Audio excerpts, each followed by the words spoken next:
Hey fish friends, I hope you're doing well, and if you're not, I hope this video makes your day a little better. If you're new here, my name's Kaylee, and today I'm just going to be taking you around the room and updating you on some fish tanks, and we're going to be talking about our channel a little bit more in depth.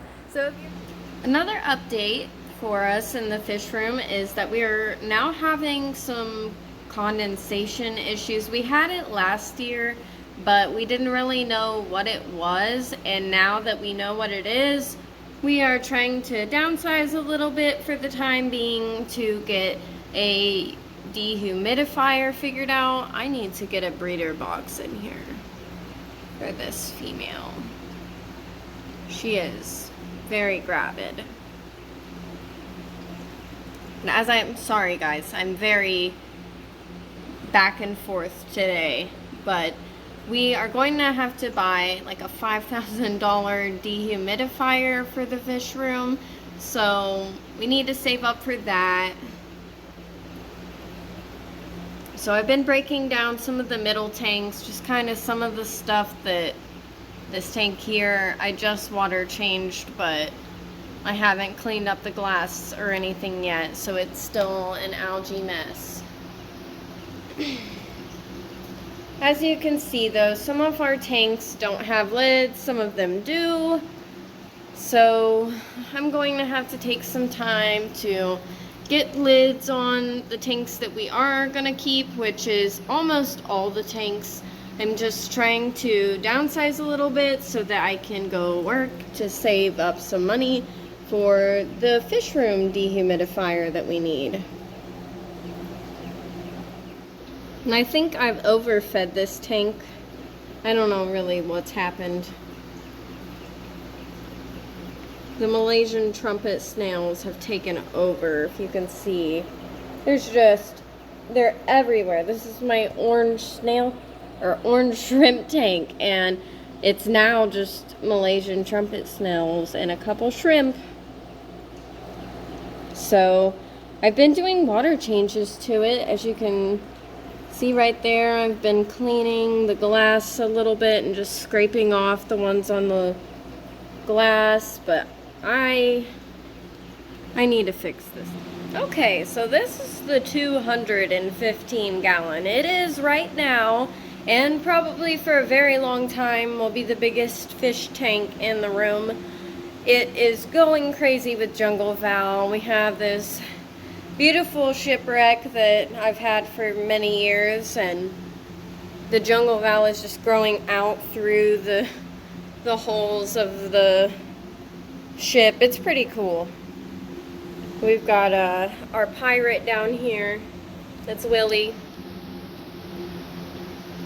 And I've made some changes to the tank recently. There are now mystery snails in here, which we've had mystery snails in the past in here, and they bred like crazy, so I'm hoping to get some blue mystery snails breeding.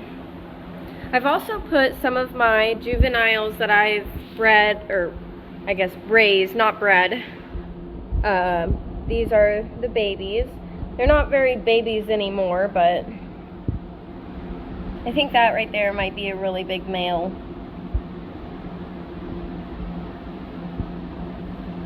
Good looking fish though. I've also put the blue veil angels back in here, keeping an eye out on them, making sure they're doing well with everybody else. And we still have our marble angel fish. She's just really hard to see in the viewfinder. There she is. Gotten very big.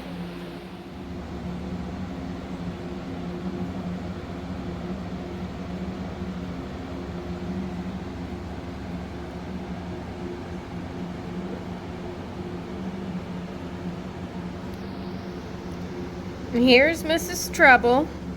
Why I think I'm gonna have to treat the 215. I put new fish in, and now we've got what looks like an external parasite on her fin. So I'm gonna do a big water change, and hopefully we see that spot go away tomorrow.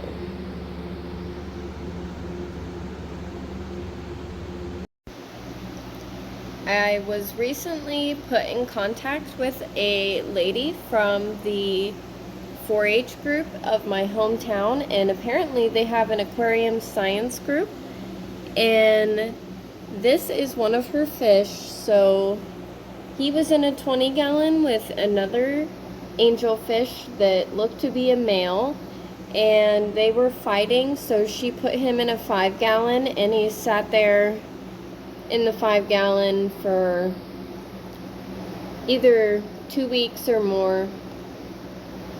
She finally ended up bringing him to me. So he does have iCloud. It's really hard to see, and the water is really cloudy because of the Maricin 2 treatment that I had to do on it. So that's why it's a little hard to see, but he does have iCloud still. It has gotten a little better.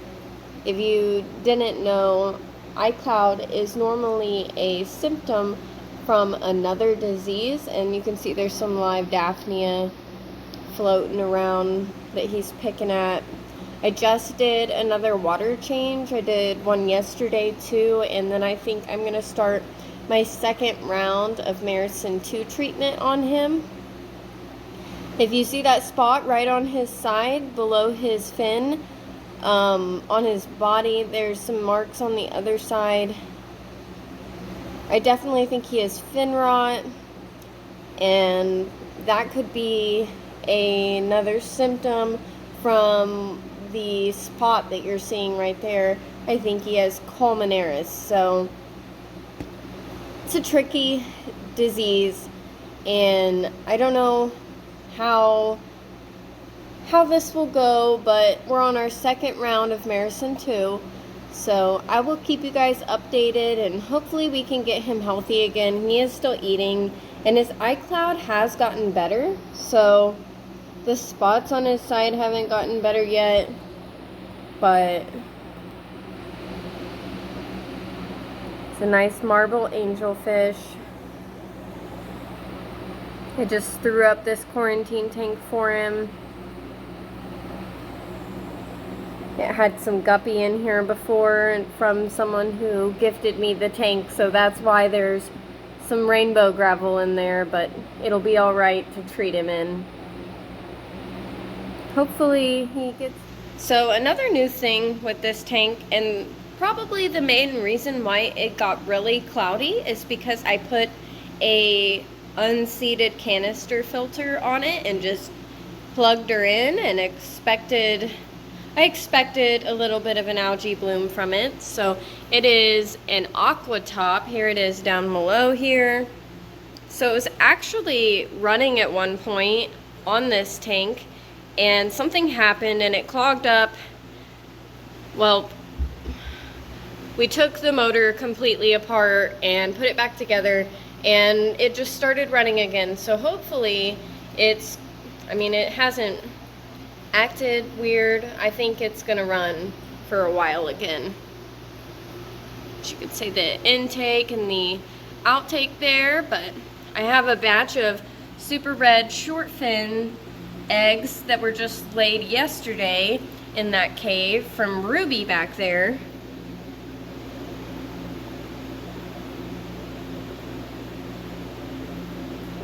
And I took the super red long fin female out of here because she needed a mature mate, and I put her with my calico long fin in hopes to get some fry.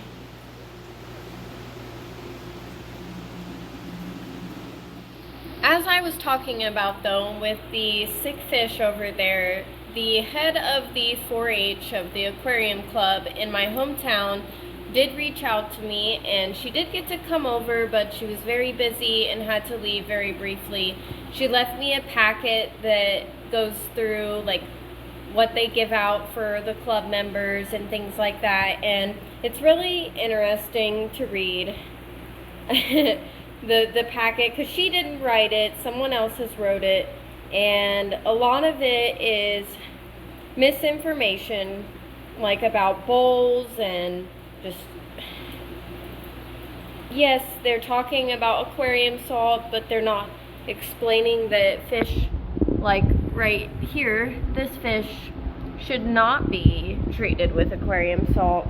Like this tank here cannot be treated with aquarium salt because of the fish and the plants. So there's a lot of things that I want to touch on, and I want to let people know that goldfish can't be kept in bowls, and really there's not a lot of fish that can be kept in bowls.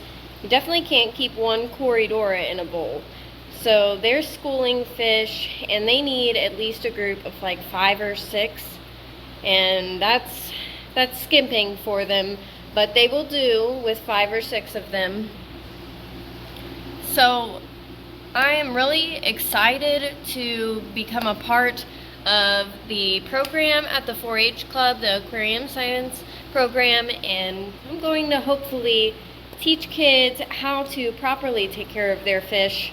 That way they can have more success, and we can have more young children come into the hobby, which is important. I have to get a new eBay account made, and that's up and running. I'll leave a link to it down below if you want to check it out, but please order from our website. And if you don't see something on the website that's on there, just contact us and I will get it put on there for you immediately, because eBay has been taking a huge portion of my sales. It's been terrible. On top of shipping, I'm at the point where I don't want to really ship much anymore, which thank you to everyone who has placed an order with us on the Daphnia and snails, and people who have been buying our angelfish. I have like 10 orders, or almost 10 now, going out next week because of Thanksgiving. So I hope you guys have a great Thanksgiving this week and enjoy time with your family, and just get to really eat and relax this weekend too, with the 4-day weekend. So happy Thanksgiving, everybody, and thank you for placing an order with us, or watching our YouTube, or even our Instagram. However you decide to support us, we really appreciate it.